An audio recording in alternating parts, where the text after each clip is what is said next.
नमस्कार, news night में आप सभी का स्वागत है। मैं हूं आपके साथ आरेंद्र। पहलगांव में आतंकी हमले के बाद से पूरे देश में गम और गुस्सा है, तो मोदी सरकार भी लगातार सख्त नजर आ रही है अपने एक्शन के द्वारा।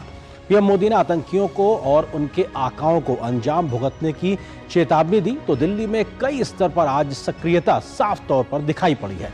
क्या हुआ आज दिन भर, करेंगे इस खबर पर विस्तार से चर्चा। होगी बात नक्सल मुक्त भारत अभियान को मिली आज बड़ी सफलता की। दिखाएंगे खबर पंचायती राज दिवस पर देश और बिहार को क्या दी प्रधानमंत्री मोदी ने सौगात।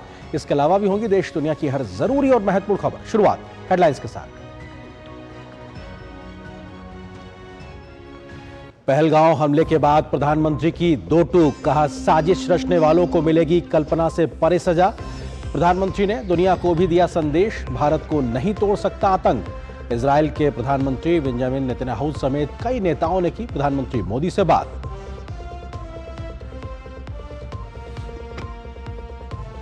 पहलगांव मसले पर रक्षा मंत्री राजनाथ सिंह की अगुवाई में सर्वदलीय बैठक, सरकार ने विपक्ष के तमाम नेताओं को दी जानकारी।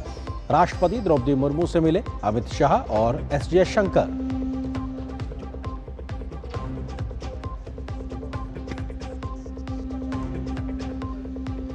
पहलगांव हमले के बाद पाकिस्तान के खिलाफ सरकार के कदम, पाकिस्तानी नागरिकों को वीजा जारी करने की सेवाएं तत्काल प्रभाव से निलंबित। भारतीय नागरिकों को पाकिस्तान की यात्रा करने से परहेज करने की सलाह। अटारी, हुसैनवाला और सदकी सीमा पर रिट्रीट समारोह में प्रदर्शन हुआ कम।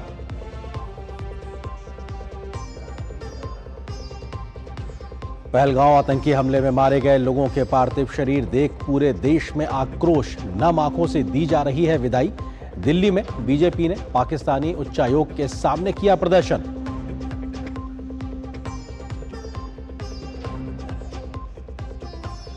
राष्ट्रीय पंचायती राज दिवस के मौके पर प्रधानमंत्री मोदी बिहार के मधुबनी से 3,480 करोड़ रुपए से अधिक के विकास कार्यों का उन्होंने किया शुभारंभ।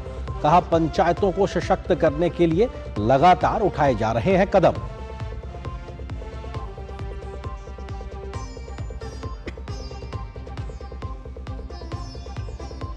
नक्सलवाद के खिलाफ खुली जंग शुरू हुआ, अब तक का सबसे बड़ा नक्सल ऑपरेशन। 5,000 जवानों ने संभाला मोर्चा। छत्तीसगढ़ में सुरक्षा बलों ने 5 नक्सलियों को किया ढेर।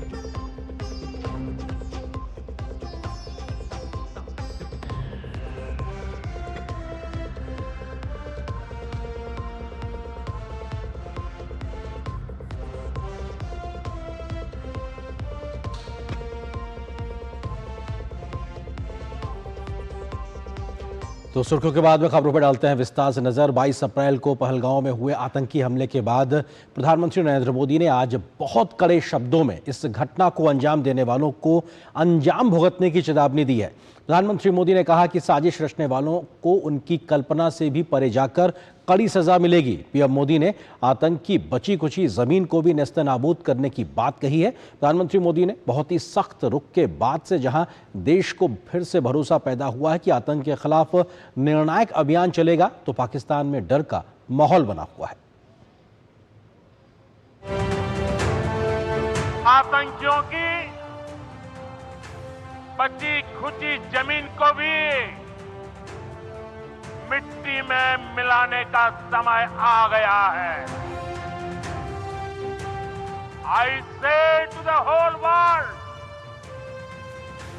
India will identify, track and punish every terrorist and their backers।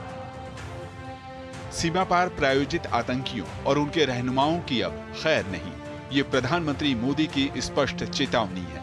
आतंकी चाहे जहां भी हो, उन्हें उनकी दरिंदगी की सजा जरूर मिलेगी। भारत अपने निर्दोष नागरिकों के खून के एक एक कतरे का हिसाब जरूर चुकता करेगा। ये हमला सिर्फ निहत्थे पर्यटकों पर नहीं हुआ है, देश के दुश्मनों ने भारत की आत्मा पर हमला करने का दुस्साहस किया है।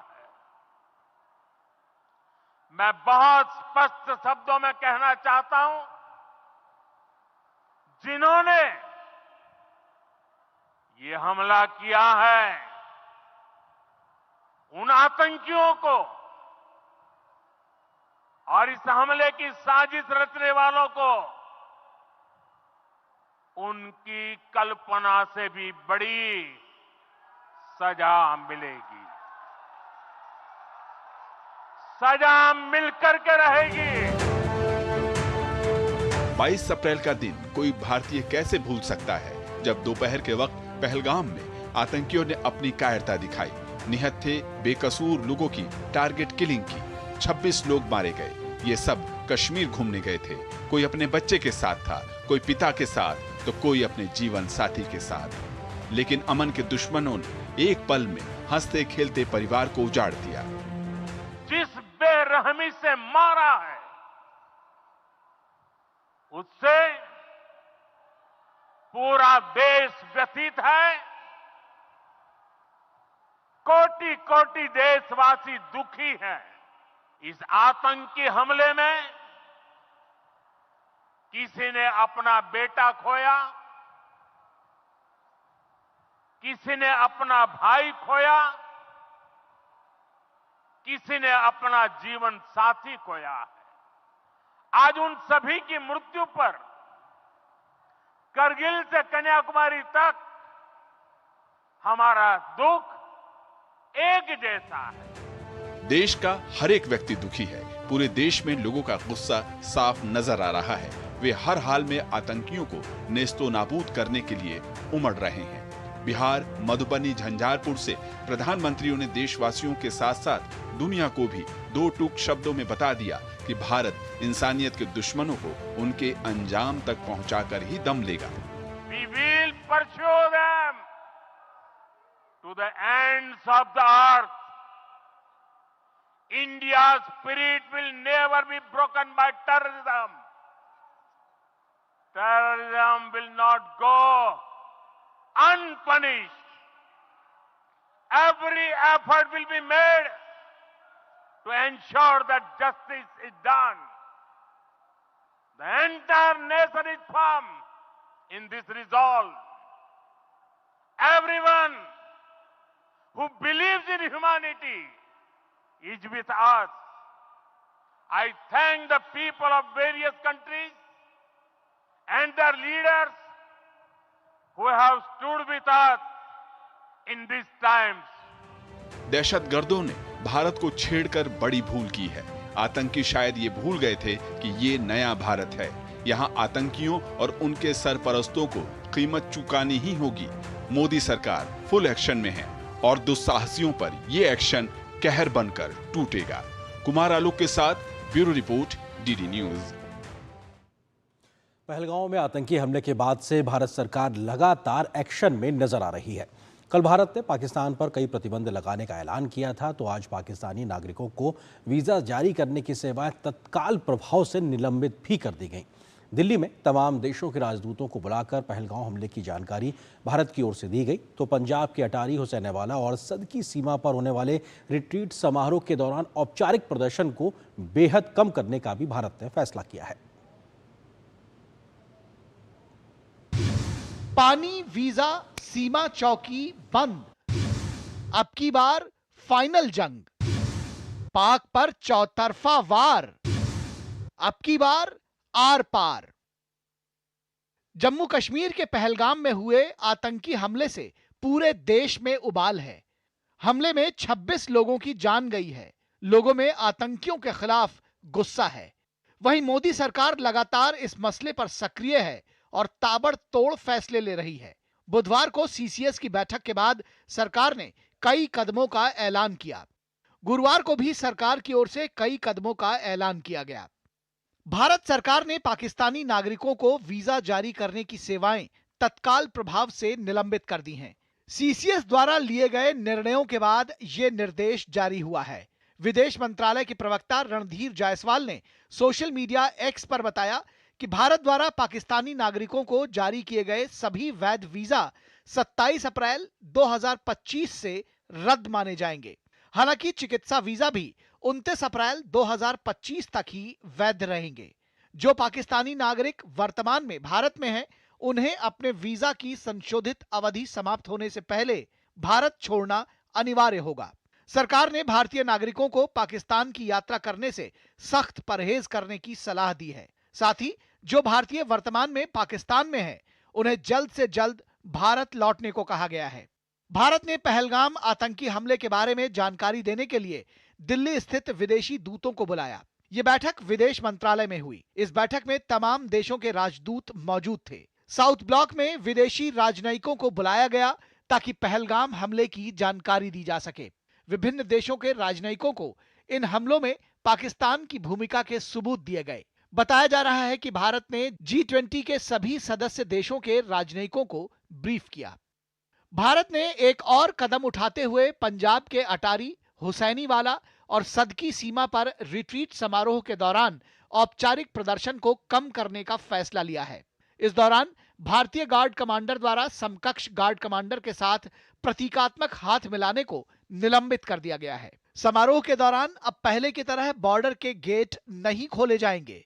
अब बॉर्डर के गेट भी बंद रहेंगे।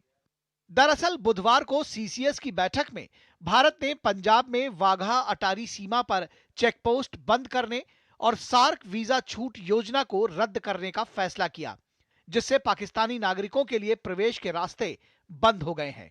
भारत ने 1960 की सिंधु जल संधि को तत्काल प्रभाव से निलंबित कर दिया है। यह संधि तभी बहाल की जाएगी जब पाकिस्तान सीमा पार से आतंकवाद का समर्थन करना बंद कर देगा। जानकारों के मुताबिक इससे पाकिस्तान को भारी मुश्किल हो सकती है। There are a series of dams that we have, at least on the Chenab River. How we can manipulate the river flows to punish Pakistan and manipulate the flow of water into Pakistan so that it proves really expensive for them, that you release the water when it's not required or when the crops are already destroyed, and you impound the water when the crops have to be watered. For the farmers, for the people, where about 80% to 90% of the irrigation and agriculture in Pakistan is dependent on the Indus River system. So the impact that has on the farmers, psychological impact, is going to be huge. And this is something which Pakistan had never anticipated.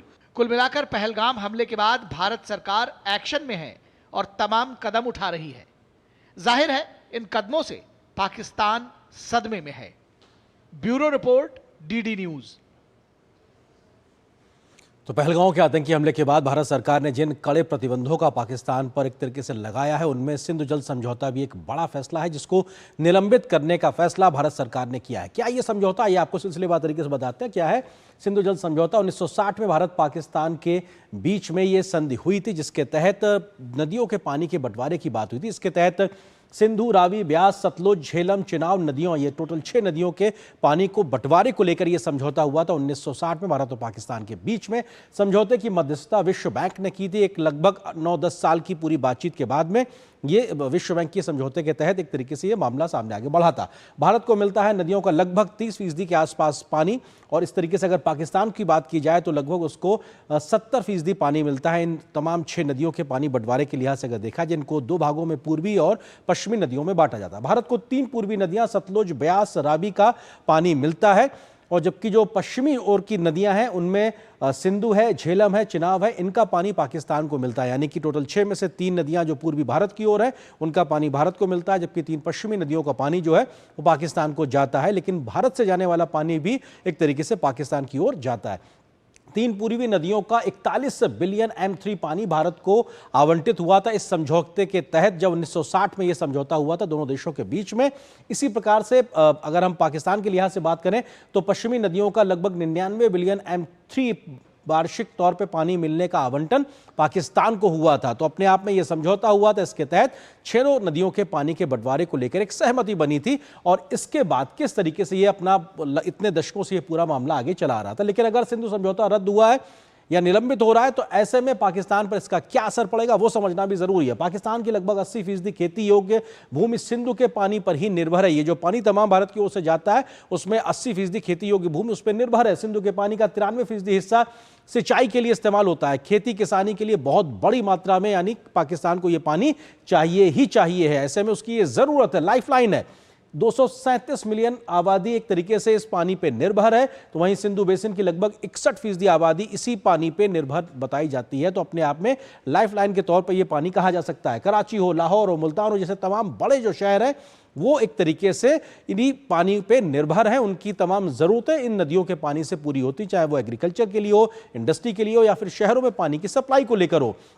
Pakistan के कई power projects भी इसी नदियों के पानी पे बने हुए हैं। अगर वो पानी नहीं जाएगा तो वहां पे बिजली उत्पादन ठप हो जाएगा, जिसका असर पाकिस्तान के बिजली उत्पादन की क्षमता पे पड़ेगा। कृषि उत्पादन में आएगी गिरावट और पाकिस्तान में बढ़ सकती है खाद्य महंगाई। तो ये अपने आप में होगा, अगर एग्रीकल्चर प्रभावित होगा तो वहां पे उत्पादन कम होगा, जो कि पहले ही पाकिस्तान की एक बड़ी चिंता है, और कम उत्पादन के बाद में उसकी महंगाई बढ़ेगी। तो ये अपने आप में पाकिस्तान के लिए मुश्किलों को बढ़ाने वाला है। शहरी जल आपूर्ति भी रुक सकती है, कम हो सकती है। जिस प्रकार से पानी अगर कम जाएगा, ऐसे में लोगों की परेशानियां बढ़ जाएंगी, जो आम लोग हैं परेशानियां बढ़ जाएंगी, और पाकिस्तान के लिए मुश्किल होगा। कृषि से लेकर इंडस्ट्री से लेकर आम लोगों की दिक्कतें एक तरीके से बढ़ती हुई दिखाई पड़ेंगी अगर ये निलंबन भारत की ओर से अगर ये होता है, जारी रहता है। बिजली उत्पादन हो सकता है ठप और अंधेरे में होंगे कई शहर, क्योंकि अगर बिजली उत्पादन के जो प्रोजेक्ट्स हैं, अगर वो डैम जो बने हुए वहां पे पानी नहीं होगा तो बिजली पैदा नहीं होगी। ऐसे में कई शहरों में बिजली के उत्पादन पे असर पड़ेगा। इसकी वजह से उद्योग धंधे पर भी असर पड़ेगा। साथ ही साथ जो कई उद्योग धंधे हैं और शहरों में जो बिजली आपूर्ति होती है उस पर असर पड़ेगा। तो उद्योग धंधे अगर बंद होंगे या उन पर असर पड़ेगा तो प्रोडक्शन की वजह से फिर एक प्रकार से डिमांड सप्लाई में मिसमैच होगा और महंगाई का असर दिखाई पड़ेगा पाकिस्तान में। भारत बाढ़ के आंकड़े नहीं करेगा साझा तो पाकिस्तान को दिक्कत होगी, क्योंकि जब समझौता ही नहीं है, वो निलंबित है, तो ऐसे में क्यों ही जानकारी साझा करना। और अचानक से सरप्राइज एलिमेंट अगर पाकिस्तान के सामने आएगा तो संभलने का मौका कम मिलेगा। तो यह स्थिति भी पाकिस्तान के सामने हो सकती है, लेकिन जिसके लिए खुद पाकिस्तान और उसके हुक्मरान जिम्मेदार हैं। पंजाब और सिंध प्रांतों में खासा प्रभाव देखा जा सकता है इस प्रकार के समझौते के निलंबन के बाद में, क्योंकि अगर ऐसा समझौता निलंबित हो रहा है तो इसका खासा असर देखने को पड़ेगा पंजाब और सिंध प्रांत में। कृषि है पाकिस्तान की जीडीपी में लगभग 23% योगदान देता है। उसके जो पूरी कृषि का जो अर्थव्यवस्था में योगदान है 23% के आसपास है। तो आप समझिए लगभग 1/4 अर्थव्यवस्था पर सीधे तौर पे असर पड़ेगा। महज जवाब एक तरीके से इन पानी को रोकने की बात करेंगे तो ये अपने आप में बेहद महत्वपूर्ण है। अगर भारत इस कदम को आगे बढ़ाता है तो पाकिस्तान की मुश्किलें बढ़ती जाएंगी। फिलहाल यहां पर एक छोटे से ब्रेक के लिए रुकते हैं। ब्रेक के उस पार जब वापस आएंगे तो आपको कुछ और महत्वपूर्ण खबरों से रूबरू कराएंगे और आपको बताएंगे किस प्रकार से पहलगांव पर देश पूरा गुस्से में नजर आ रहा है। इस खबर पे होगी नजर छोटे से ब्रेक के बाद।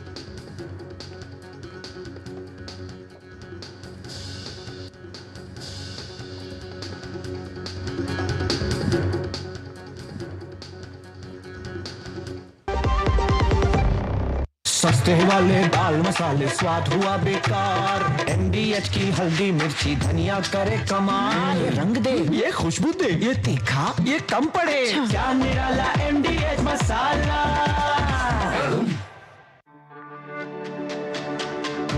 मेरी पसंद, मेरी पसंद, मेरी पसंद, मेरी पसंद,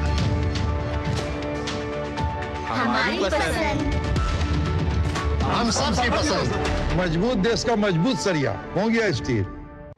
अबे दे दूंगा पैसे यार, चिल। आज पैसे दे रहा।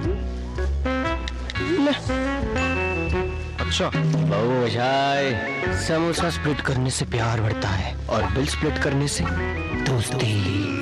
स्प्लिट करिए कोई भी पेमेंट। भीम, भारत का भरोसा, भारत का अपना पेमेंट ऐप। जो लक्ष्य चुना था समझ आने लगा है। GLA यूनिवर्सिटी, उच्च लक्ष्य की निश्चित प्राप्ति। क्या हो गया भाई? भैया आपसे सीखकर म्यूचुअल फंड्स में SIP शुरू की थी, लेकिन कभी कभी अपडेट्स देखकर मेरा मन भटकने लगता है। अरे अपने मन को बोल, म्यूचुअल फंड्स टिके रहने का गेम है। मतलब SIP चालू रखूं? सुन, ये लिफ्ट जब ऊपर नीचे जाती है तो तू निकल जाता है। नहीं भैया, यही तो सही मंजिल तक ले जाती है। तो बस म्यूचुअल फंड्स का भी यही है, दूर की सोचेगा और डटे रहेगा तो तू भी अपने सपनों के पास पहुंच सकता है। हाँ बिल्कुल आपकी तरह। सही है। म्यूचुअल फंड निवेश बाजार जोखिमों के अधीन है। योजना से जुड़े सभी दस्तावेजों को ध्यान से पढ़े। अब आया असली स्वाद। अब आया स्वाद। जब स्वाद के पड़े हो लाले तो MDH का चंकी चाट मसाला डालें। MDH का चंकी चाट मसाला। MDH। 22 अप्रैल को पहलगांव में हुए आतंकी हमले के बाद से पूरे देश में गुस्सा है। हमले के बाद से लोग तमाम शहरों में इस हमले के खिलाफ अपना विरोध दर्ज करा रहे हैं। आज भी देश के विभिन्न शहरों में राजनीतिक दल हो या फिर सामाजिक संगठन हो, उन्होंने इस बर्बर आतंकी हमले के खिलाफ जबरदस्त तरीके से विरोध प्रदर्शन किया और पाकिस्तान के खिलाफ अपना रोष व्यक्त किया है। आतंकी हमले में अपनी जान गंवाने वाले लोगों के प्रति पूरा देश संवेदनाएं व्यक्त कर रहा है। पहलगाम में हुए आतंकी हमले को लेकर देश के लोगों में गुस्सा है, जिसकी बानगी राजधानी दिल्ली में भी देखने को मिली। राज्य विद्यालय शिक्षक संघ ने पहलगाम में मारे गए निर्दोष लोगों को कैंडल जलाकर श्रद्धांजलि दी। वहीं भाजपा ने नेहरू तारामंडल से पाक उच्चायोग तक मार्च निकाला, जिसमें पाकिस्तान को लेकर लोगों में रोष नजर आया। लोगों ने पाकिस्तान के खिलाफ नारे भी लगाए। पहलगाम में जिस तरीके से निर्दोषों को मारा गया, उसके बाद से पूरे देश में लोगों में गुस्सा है और इस गुस्से की बानगी दिल्ली की सड़कों पर देखी जा सकती है। आज दिल्ली में बीजेपी ने पाकिस्तान उच्चायोग के बाहर प्रोटेस्ट किया और आप देख सकते हैं कि पुलिस की बैरिकेडिंग तोड़ के लोग पाकिस्तान उच्चायोग की तरफ जाते हुए नजर आ रहे हैं। दिल्ली पुलिस ने यहाँ बैरिकेडिंग की हुई थी, लेकिन दिल्ली में लोगों ने बैरिकेडिंग तोड़ दी और पाकिस्तान के खिलाफ आप देख सकते हैं कि लोग नारेबाजी करते हुए यहाँ से निकल रहे हैं। डॉक्टर राम मनोहर लोहिया अस्पताल यानी आरएमएल के चिकित्सकों ने नई दिल्ली के जंतर मंतर पर पहलगाम आतंकी हमले के खिलाफ विरोध प्रदर्शन किया। यहां उन्होंने मोमबत्तियां जलाकर और 2 मिनट का मौन रखकर श्रद्धांजलि भी दी। पहलगाम आतंकी हमले में मारे गए निर्दोष लोगों के प्रति संवेदना व्यक्त करने के लिए आरएमएल की तरफ से जंतर मंतर पर प्रदर्शन किया गया है। हमारे साथ एमएस डॉक्टर अजय शुक्ला जी हैं। सर, किस तरह का प्रदर्शन है?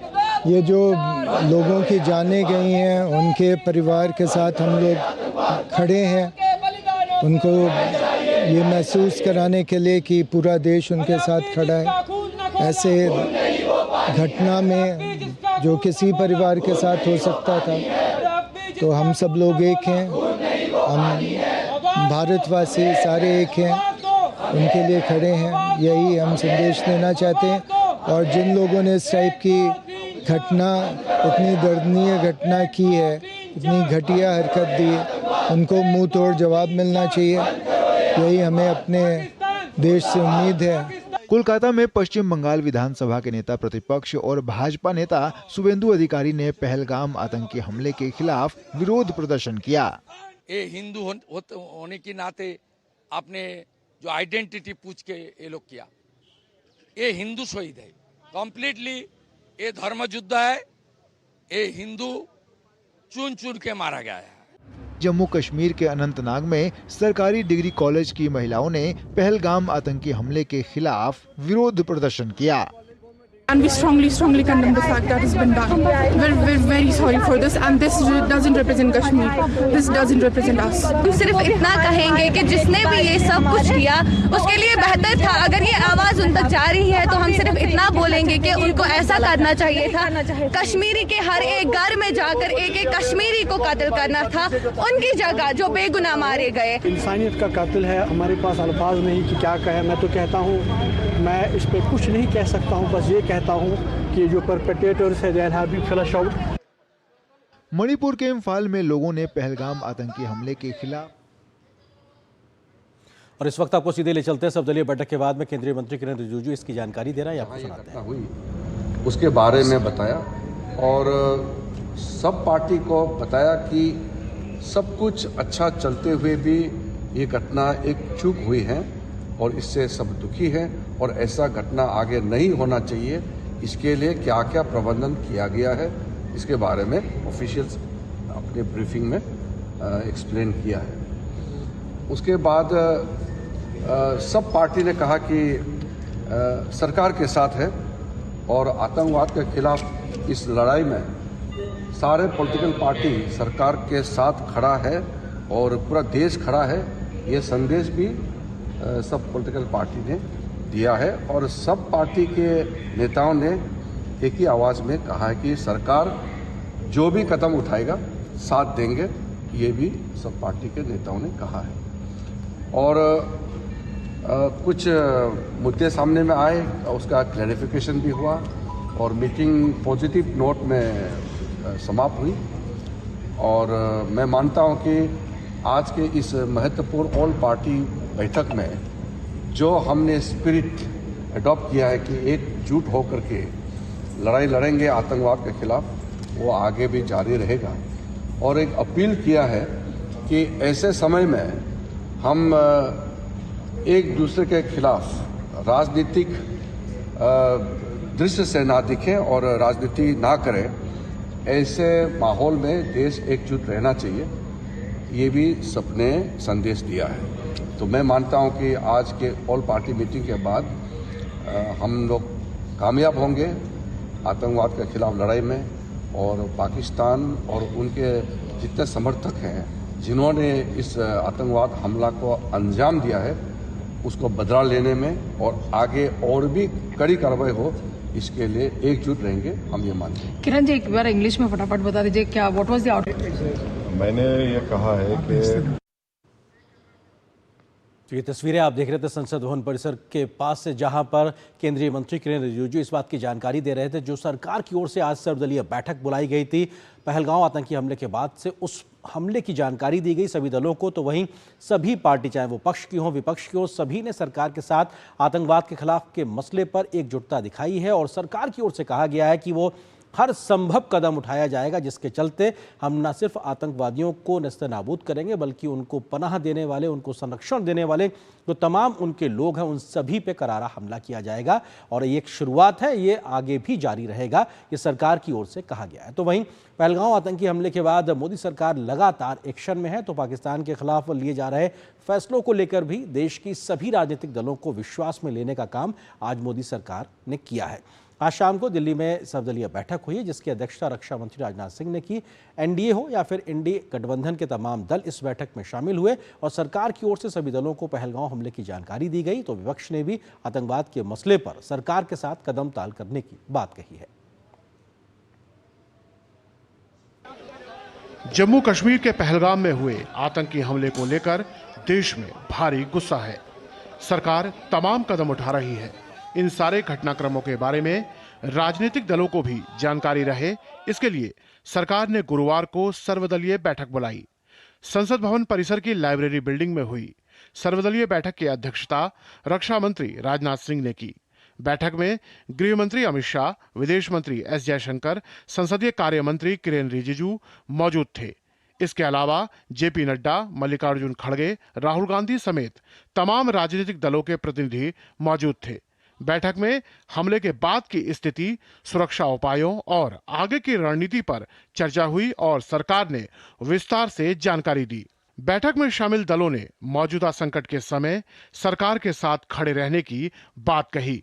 यूनिफॉर्मली कंडेम किया है, सबने सपोर्ट दिया ऑपोजिशन ने सरकार को, कोई भी एक्शन नहीं। ऑल पार्टी के साथ हुई, जो राजनाथ सिंह जी ने प्रिसाइड किया, अमित शाह जी भी वहाँ थे। हमने सब लोगों ने मिल के जो पहलगाम में इंसिडेंट हुआ है उसको सभी लोगों ने कंडेम किया। ऑल पार्टी इर्रेस्पेक्टिव ऑफ ये वो ऐसा कुछ। और दूसरी चीज़ हमने ये कहा कि कश्मीर में शांति रखने के लिए वो अच्छा प्रयास करें और वहाँ पर शांति रखना जरूरी है। इस बीच केंद्रीय गृह मंत्री अमित शाह ने राष्ट्रपति द्रौपदी मुर्मू से राष्ट्रपति भवन में मुलाकात की। उनके साथ विदेश मंत्री एस जयशंकर भी मौजूद थे। जम्मू कश्मीर के पहलगाम में हुए आतंकी हमले के बाद भारत सरकार एक्शन मोड में है। इस बीच सेना प्रमुख जनरल उपेंद्र द्विवेदी सुरक्षा स्थिति की समीक्षा करने के लिए 25 अप्रैल को श्रीनगर का दौरा करेंगे। स्थानीय सैन्य संरचनाओं के शीर्ष कमांडर सेना प्रमुख को घाटी और एलओसी पर सुरक्षा बलों द्वारा उठाए गए आतंकवाद विरोधी उपायों के बारे में जानकारी देंगे। 15 कोर कमांडर और राष्ट्रीय राइफल्स के अन्य गठन कमांडर इस दौरे के दौरान मौजूद रहेंगे।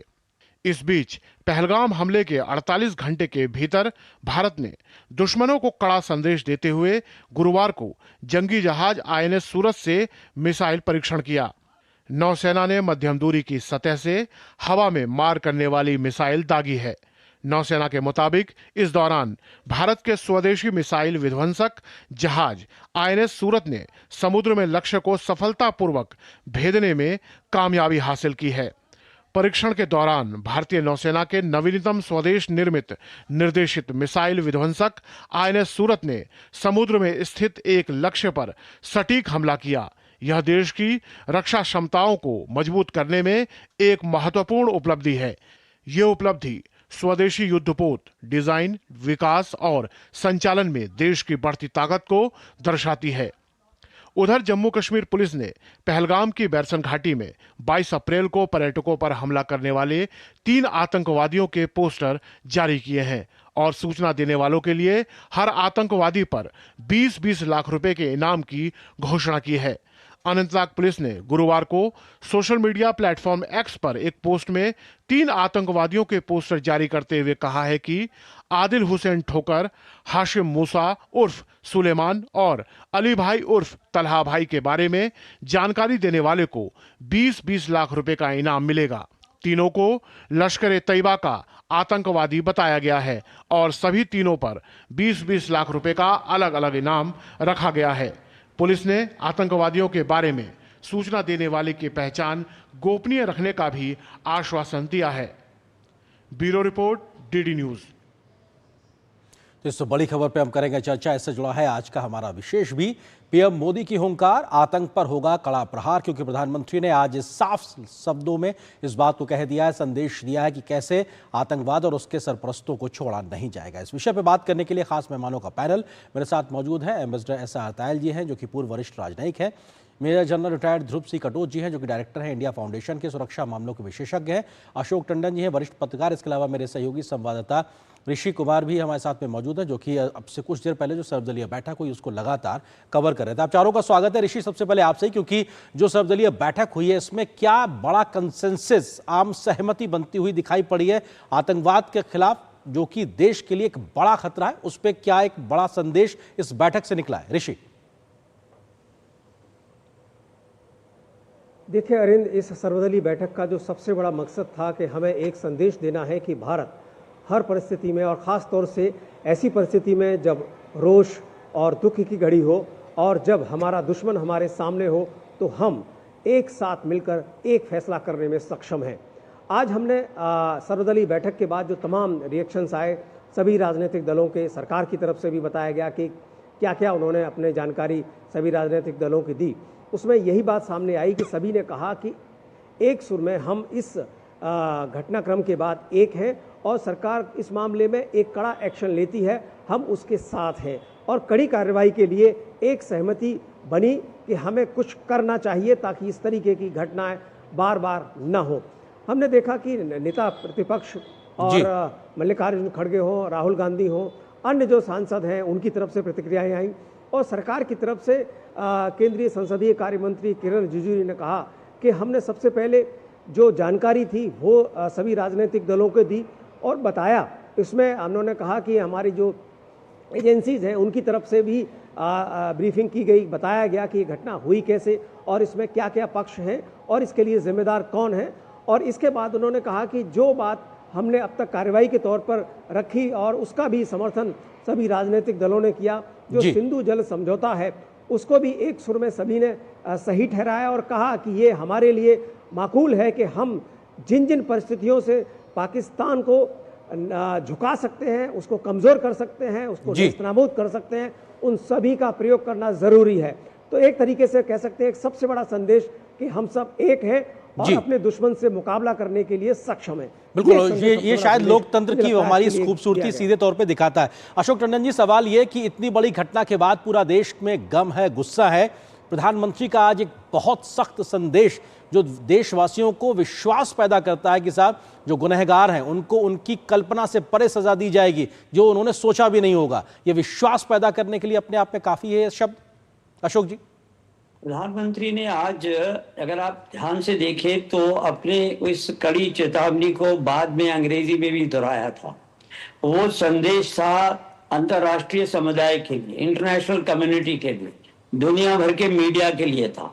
और जैसा हम देख रहे हैं कि दुनिया भर के जितने भी नेता हैं बड़े बड़े देशों के, वो प्रधानमंत्री से बात करके पूरे तरह से सहयोग की एक तरह से उनको आश्वासन दे रहे हैं कि आतंकवाद के खिलाफ लड़ाई में आप अकेले नहीं हैं, हम सब आपके साथ खड़े हैं। तो ये जो अंतर्राष्ट्रीय कंसेंसस प्रधानमंत्री बना रहे हैं कि ताकि अगर भारत कोई भी इसके बारे में कड़ी कार्रवाई करता है तो उसको अंतर्राष्ट्रीय सहयोग मिलना लाजमी है। और इसीलिए प्रधानमंत्री ने जो कड़ी चेतावनी दी है, शायद उससे कड़ी चेतावनी आज तक भी प्रधानमंत्री ने नहीं दी। और साफ साफ शब्दों में कहा है कि ये चीज जो है ये आतंकवादी बचेंगे नहीं और उनको वो सजा मिलेगी जो शायद उन्होंने सोची भी नहीं होगी। तो ये जो अंतर्राष्ट्रीय स्तर पर कूटनीति हमारी चल रही है, जो हमने कूटनीतिक क्षेत्र में 5 निर्णय भी लिए हैं, उसमें भी पूरी तरह से दुनिया के सभी देश उसमें समर्थन में खड़े हैं। हमने जो अभी ये जो पानी के बारे में निर्णय लिया है, इसमें पाकिस्तान के समर्थन में कोई भी देश आकर खड़ा नहीं हुआ। तो मेरा ऐसा मानना है कि अंतर्राष्ट्रीय समुदाय को साथ लेकर ही प्रधानमंत्री अपने नेतृत्व में जो कुछ भी फैसला करेंगे, जो कुछ भी कड़ी कार्रवाई करेंगे, उसमें उनको अंतर्राष्ट्रीय सहयोग पूरी तरह से मिलने वाला है। और इस बात की चिंता पाकिस्तान में स्पष्ट दिखाई दे रही है।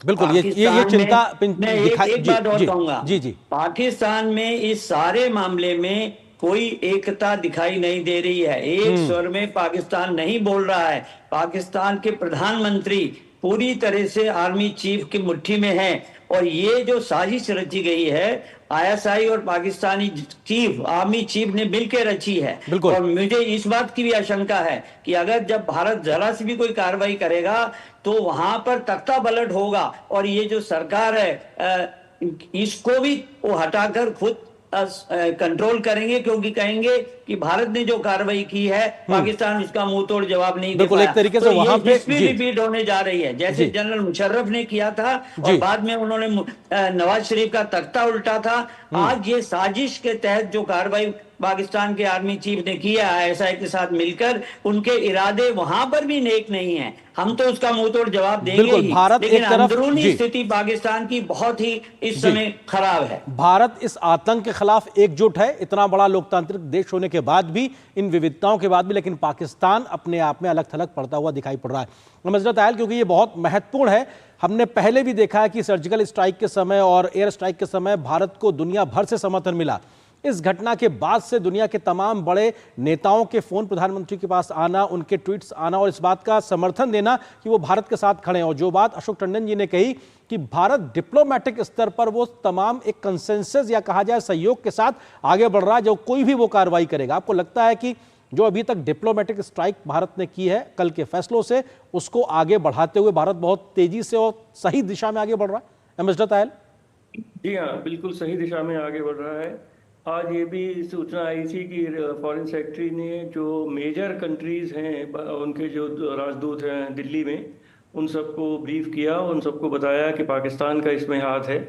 और उसके बाद जो प्रधानमंत्री का वक्तव्य, जो बहुत ही सख्त वक्तव्य बिहार से आया है, उसके ये एक बताता है कि भारत कुछ कार्रवाई अवश्य करेगा।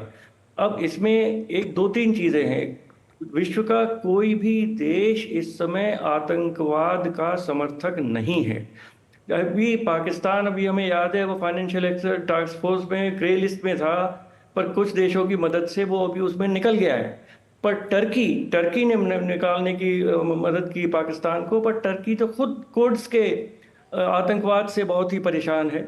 इस तरह अगर चीन आतंकवाद से परेशान है, चीन का वक्तव्य, एक बड़ा अच्छा वक्तव्य कल आया, भारत को उन्होंने कंडेम किया उन्होंने आतंकवाद को।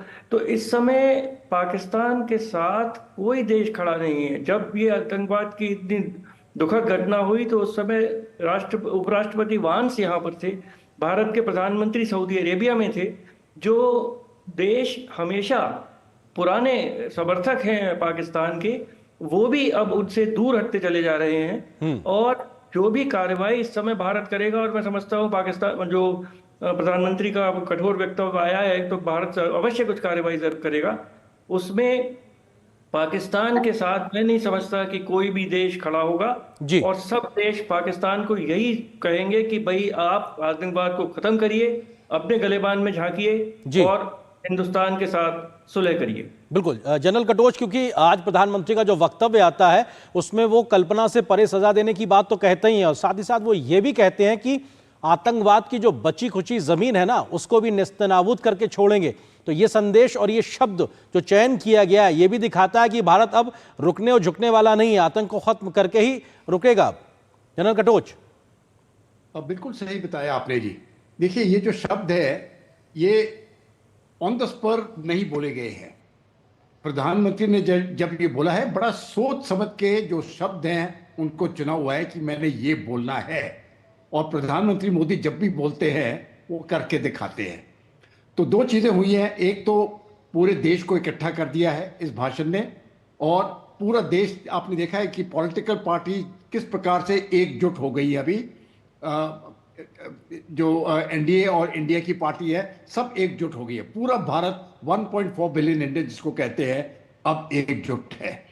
दूसरा ये मैसेजिंग जो है ये विदेश को भी गई है और जो भी हमारे जो भी एक्शन लेंगे आप देखेंगे कि उसका कोई रिएक्शन एडवर्स रिएक्शन होने वाला नहीं है। तीसरी बात ये मैसेजिंग पाकिस्तान को भी गई है और पाकिस्तान में मुझे मालूम है इस समय पर क्योंकि उनके मीडिया के थ्रू से कुछ ना कुछ मैसेजेस हमको मिलती जाती हैं, वो कंफर्टेबल नहीं है। बहुत टेंशन है उनके पॉलिटिकल और स्ट्रेटेजिक सर्कल्स में कि होने वाला क्या है, क्योंकि जब भी होगा वो उनके लिए एक सरप्राइज होगी। एक्शन होगा ज़रूर। जो अभी तक देखा है हमने इसको हम ये समझ सकते हैं ये ट्रेलर है, फाइनल जो है ये अभी आगे आएगा। और जैसे प्रधानमंत्री ने कहा है उसकी कल्पना नहीं कर सकते हैं। इसका मतलब वो उन्होंने सोचा नहीं है होने वाला क्या है। और ये पाकिस्तान जितना भी सोचे जितना भी कोशिश करे वो सरप्राइज हो जाएगा और टाइमिंग हमारे ऊपर है जी। किसी भी तरह से पॉलिटिकल एस्टैब्लिशमेंट और मिलिट्री एस्टैब्लिशमेंट को प्रेशर पे आना नहीं देना है जी। ना तो वो प्रेशर पे आएंगे। उन्होंने जो भी सही कदम लेना है सही मौके पर वो लेंगे जी और उसके बाद भारत की जीत होगी। बिल्कुल भारत की जीत आतंकवाद के खिलाफ होगी निश्चित तौर से। ऋषि आप हमारे साथ लगातार बने हुए। ऋषि पहले भी हमने देखा सर्जिकल स्ट्राइक या एयर स्ट्राइक करके भारत ने वो विश्वास पैदा किया है कि हाँ ये नया भारत है और भारतीयों में भी विश्वास पैदा हुआ है। साथ ही साथ उन पॉलिटिकल पार्टीज में भी विश्वास पैदा हुआ जो भले ही राजनीतिक रूप से उस तरफ खड़े हैं जो विपक्ष में है। आज की बैठक में भी कम से कम राजनीतिक दलों में भी ये विश्वास होगा कि देश मजबूत हाथों में है, आतंकवाद के खिलाफ किसी भी सूरत पर जाना पड़ेगा, जाएंगे और ये सरकार वो करके दिखाएगी। वो सेंस आपको दिखाई पड़ा ऋषि? बिल्कुल अरविंद, ये से यही सेंस दिखाई पड़ा कि हम सक्षम हैं और भारत आज जितना शक्तिशाली है उसके लिए अब कोई वजह नहीं है कि इस तरीके की घटनाओं के बाद हम चुप रह जाएं। और यहाँ पर कई सांसदों ने तो यहाँ तक कहा कि जिस तरीके से हमने पिछली बार पाकिस्तान को मुंह तोड़ जवाब दिया था, चूँकि ये घटना बहुत ज़्यादा विभत्स है और इसके बाद हमें पाकिस्तान को एक ऐसा सबक सिखाने वाला जवाब देना होगा जिससे कि ये बार बार की घटनाएं ना हो। और इसमें आज हमने देखा कि कंसेंसस पूरी तरीके से थी, इस बात के लिए भी थी कि सरकार एक तो अब तक जो भी प्रयास हुए हैं उसको लेकर उन्होंने सहमति जताई। जैसा कि मैंने आपसे कहा कि जो सिंधु जल समझौता है, संधि है, उसको लेकर सभी ने कहा कि ये हमारे लिए उचित अवसर है कि इस संधि के माध्यम से पाकिस्तान को एक एक बूंद के लिए तरसा दिया जाए और पाकिस्तान को ये सबक सिखाया जाए। यहाँ तक कुछ सांसदों ने कहा कि हमने पहले से ही पाकिस्तान को इतनी लिबर्टी मानवता के आधार पर दे रखी थी और उसका उसने दुरुपयोग किया है। हमने अभी तक सिंधु जल समझौते से सिर्फ 20% पानी लिया है और 80% पाकिस्तान को दिया है, लेकिन अब वक्त आ गया है कि हम इस पानी को रोक दें और भारत के पक्ष में और पाकिस्तान के खिलाफ इसका उपयोग करें। साथ ही साथ इसमें एक और महत्वपूर्ण पहलू था कि किसी भी तरीके के ऐसे एक्शन जो कि मिलिट्री एक्शन हो उसके लिए भी यहाँ पर सांसदों की तरफ से सहमति और एक तरीके से उनकी तरफ से ये था कि हमें कड़ी कार्रवाई करनी चाहिए। बिल्कुल वो संदेश एक सहयोग कहीं ना कहीं दिखाई पड़ा। अशोक टंडन जी, सवाल यही उठता है कि मौजूदा प्रधानमंत्री ने एक विश्वास पैदा किया है कि हाँ हम करते हैं और करके दिखाएंगे और अभी भी वही स्थिति दिखाई पड़ रही है। और जो बात मौजूदा सिंधु जल समझौते को लेकर लगातार चर्चा में है कि पहले के भी तमाम युद्ध के समय भारत ने उस पहलू को नहीं छुआ, लेकिन जब लगातार स्थितियां बिगड़ती जा रही हैं तो भारत हर वो कदम उठाएगा जो उसके राष्ट्रीय हित और लोगों के सुरक्षा से जुड़ा हुआ है। देखिए, इस समय भारत में एक सुदृढ़ नेतृत्व है, स्थायी सरकार है, विपक्ष पूरा भारत में सरकार के साथ खड़ा है जी। तो और अंतर्राष्ट्रीय सहयोग मिल रहा है, तो ऐसे में भारत कोई भी अगर कार्रवाई करता है तो उसमें कहीं पर भी कोई रत्ती भर भी ये बात नहीं बचती कि कहीं से उसका विरोध होगा।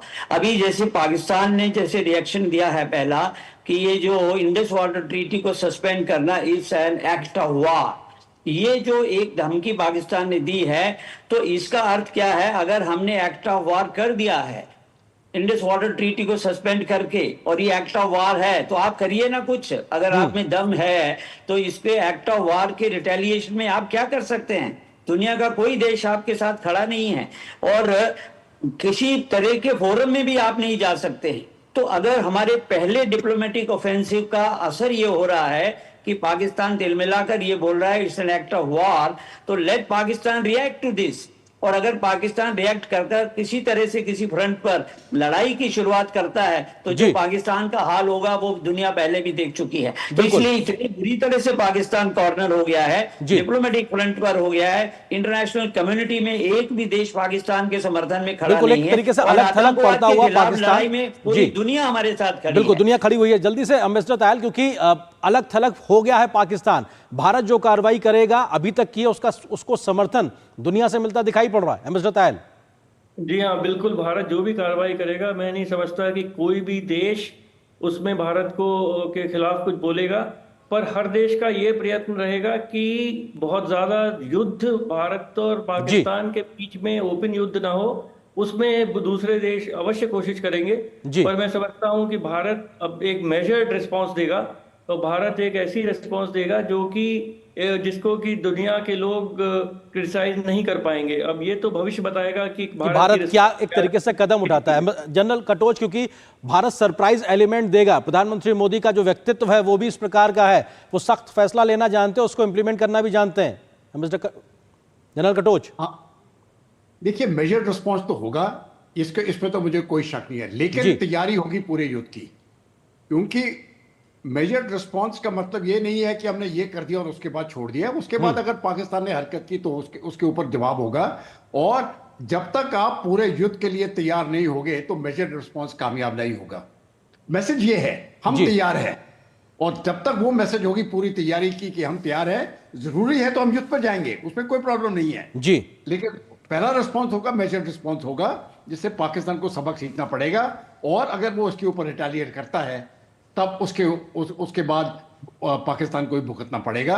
ये मैसेज प्रधानमंत्री से बिल्कुल क्योंकि पानी और खून साथ साथ नहीं बह सकता है। बहुत समय दिया है संभल जाने के लिए, समझौते के तहत बात मान जाने के लिए, लेकिन पाकिस्तान है कि बात आता नहीं। बहुत शुक्रिया आप चारों का हमारे साथ जुड़ने के लिए, इस खबर पर विस्तार से बात करने के लिए।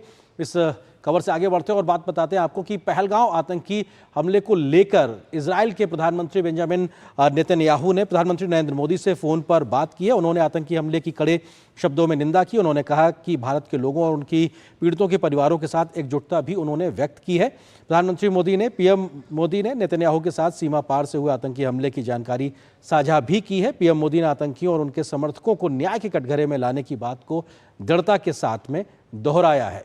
तो एक तरीके से इजराइल के प्रधानमंत्री नरेंद्र मोदी से फोन पर बात करना और आतंकवाद के खिलाफ एकजुटता दिखाना, ये सीधे तौर पर दिखाता है कि किस प्रकार से भारत के ऊपर हुए आतंकी हमले के बाद दुनिया आज भारत के साथ खड़ी है, और भारत जो अभी तक एक्शन ले रहा है, आगे जो बड़े कदम उठाए जाएंगे उसमें दुनिया का साथ मिलता हुआ दिखाई पड़ रहा है। और प्रधानमंत्री मोदी ने पीएम नेतन्याहू के साथ सीमा पार से हुए आतंकी हमले की जानकारी साझा की है। प्रधानमंत्री मोदी ने आतंकियों और उनके समर्थकों को न्याय के कटघरे में लाने के लिए भारत के दृढ़ संकल्प को दोहराया है, और ये कहा है कि सीधे तौर पर जो भी लोग इसके जिम्मेदार हैं, जो गुनहगार हैं, उनको छोड़ा नहीं जाएगा। भारत ये अपना काम जो है वो करके दिखाएगा और उसको अंजाम देगा।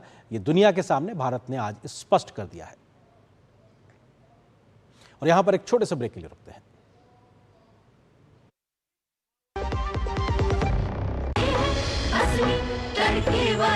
ये तो बड़ी समझदार, बड़ी होशियार, जिंजर गार्लिक पेस्ट।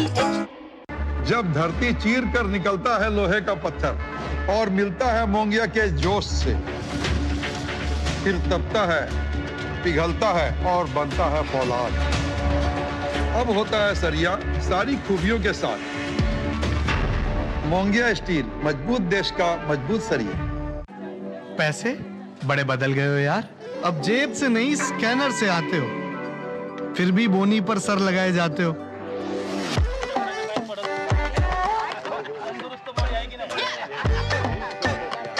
हुलिया चेंज हुआ पर अंदर से वही हो। बदले हो लेकिन इतने भी नहीं बदले हो।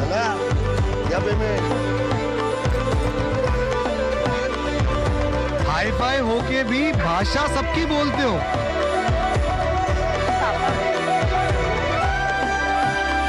तिजोरी में नहीं लेकिन महफूज अब भी हो। पैसों का तरीका जितना भी बदले, हमारे लिए उसकी कदर नहीं बदलेगी। भीम, भारत का भरोसा, भारत का अपना पेमेंट्स ऐप। जो लक्ष्य चुना था समझ आने लगा है। GLA यूनिवर्सिटी, उच्च लक्ष्य की निश्चित प्राप्ति। विभाग अनेक, कंप्लेंट बॉक्स 1। किसी भी सरकारी दफ्तर, विभाग या बैंक से जुड़ी शिकायत के लिए pgportal.gov.in पर जाएं, रजिस्टर करें, संबंधित विभाग चुनें, शिकायत दर्ज करें और ट्रैकिंग ID नोट करें। SMS या ईमेल पर एक्नॉलेजमेंट पाएं और शिकायत का जवाब सीधे मंत्रालय से प्राप्त करें। अब तक 1 करोड़ 12 लाख से अधिक भारतीयों ने भरोसा जताया। CP ग्राम्स, आपकी हर शिकायत का हल। अभी शिकायत दर्ज करें pgportal.gov.in।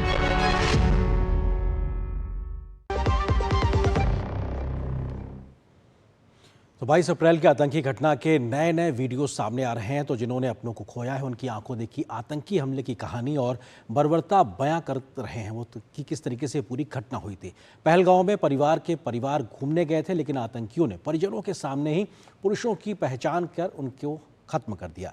जिन बच्चों ने अपने पिता को गोली लगते देखा, जिन पत्नियों ने अपने पति को अपने सामने मरते देखा, अब जब उनकी दर्द भरी आप बीती सामने आ रही है तो पूरा देश मानो स्तब्ध सा हो गया है।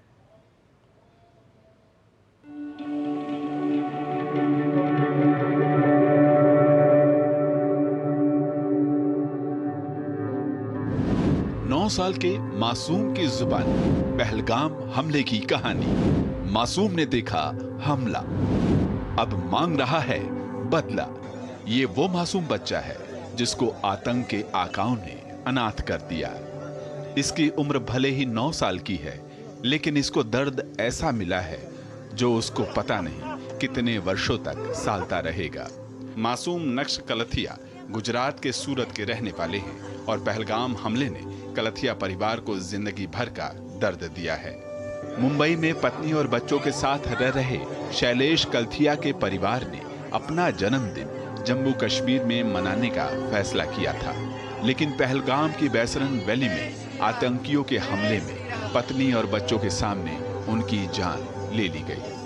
बुधवार को पार्थिव शरीर सूरत पहुंचने के बाद गुरुवार को नम आंखों के साथ उन्हें अंतिम विदाई दी गई। 22 अप्रैल को उनका जन्मदिन था।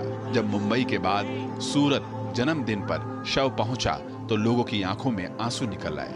शैलेश कलथिया के मासूम बेटे ने सब कुछ अपनी आंखों से देखा। मासूम ने हमले की पूरी कहानी बयां की है। बच्चे ने कहा। यहां पर एक और छोटे से ब्रेक के लिए रुकते हैं।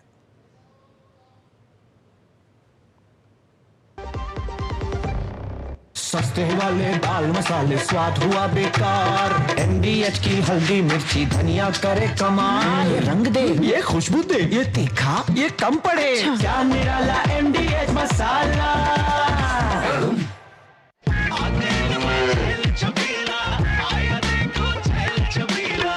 एक कपिला, अरे भाई सब एक ही जैसा होता है।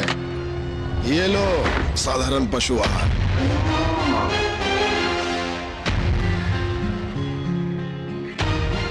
इस देश की हर माँ, बच्चे, बूढ़े, जवान, खिलाड़ी, डॉक्टर, इंजीनियर, सबको गाय भैंस की दूध की शक्ति पर भरोसा है। पर जब इन पशुओं को कपिला पशु आहार मिलेगा, तभी तो दूध सिर्फ ज्यादा ही नहीं, शक्ति से भरपूर भी होगा।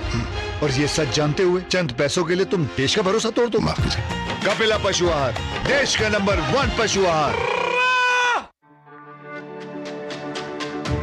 मेरी पसंद, मेरी पसंद, मेरी पसंद, मेरी पसंद, हमारी पसंद, हम सबकी पसंद। मजबूत देश का मजबूत सरिया मोंगिया स्टील। पैसे बड़े बदल गए हो यार।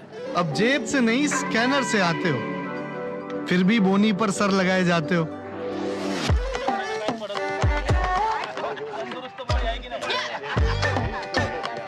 हुलिया चेंज हुआ पर अंदर से वही हो।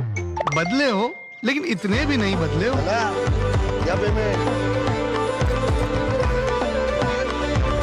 हाई फाई होके भी भाषा सबकी बोलते हो।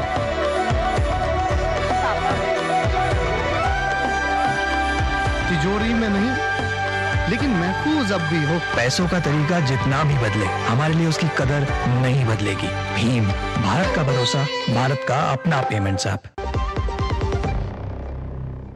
राष्ट्रीय पंचायती राज दिवस के अवसर पर बिहार के मधुबनी में आयोजित कार्यक्रम में प्रधानमंत्री नरेंद्र मोदी ने आज शिरकत की। उन्होंने उत्कृष्ट प्रदर्शन करने वाली पंचायतों को राष्ट्रीय पंचायत पुरस्कार से सम्मानित किया और कहा कि बीते दशक में पंचायतों को सशक्त करने के लिए कई महत्वपूर्ण कदम उठाए गए हैं। प्रधानमंत्री ने इस मौके पर बिहार को हजारों करोड़ रुपए की सौगात दी, तो देश को भी कई प्रकार के विकास योजनाओं की सौगात प्रधानमंत्री ने बिहार के मधुबनी से दी है। और यहाँ पर एक और छोटे से ब्रेक के लिए रुकते हैं। आपके घर के खाने में रेस्टोरेंट जैसा स्वाद ले आए MDH का शाही पनीर मसाला। पनीर को क्या मस्त बना डाला।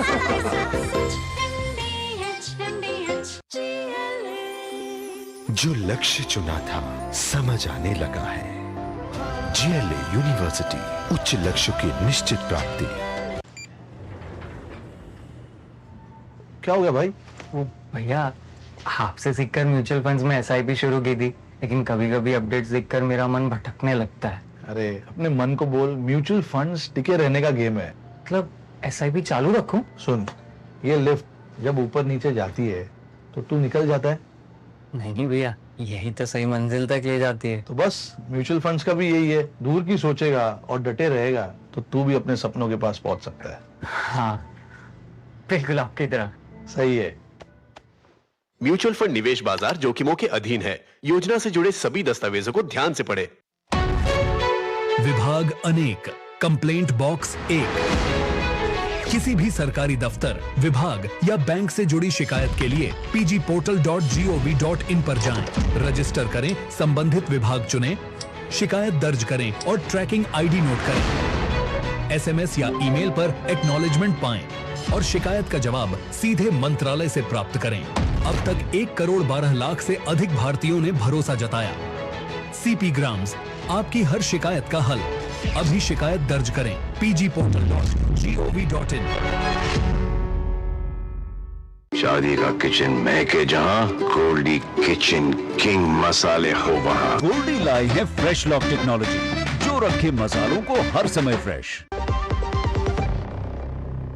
और न्यूज़ नाइट के अंत में आपको छोड़ जाते हैं कुछ और राष्ट्रीय महत्व की खबरों के साथ। नमस्कार।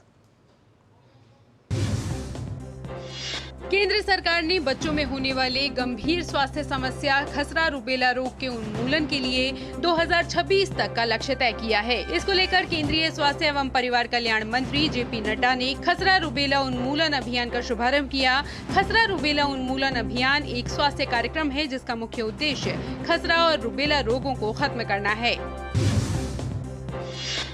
विश्व स्वास्थ्य संगठन का विश्व टीकाकरण सप्ताह 2025 गुरुवार से शुरू हुआ। सभी देशों में ये अभियान इस महीने की 30 तारीख तक चलेगा।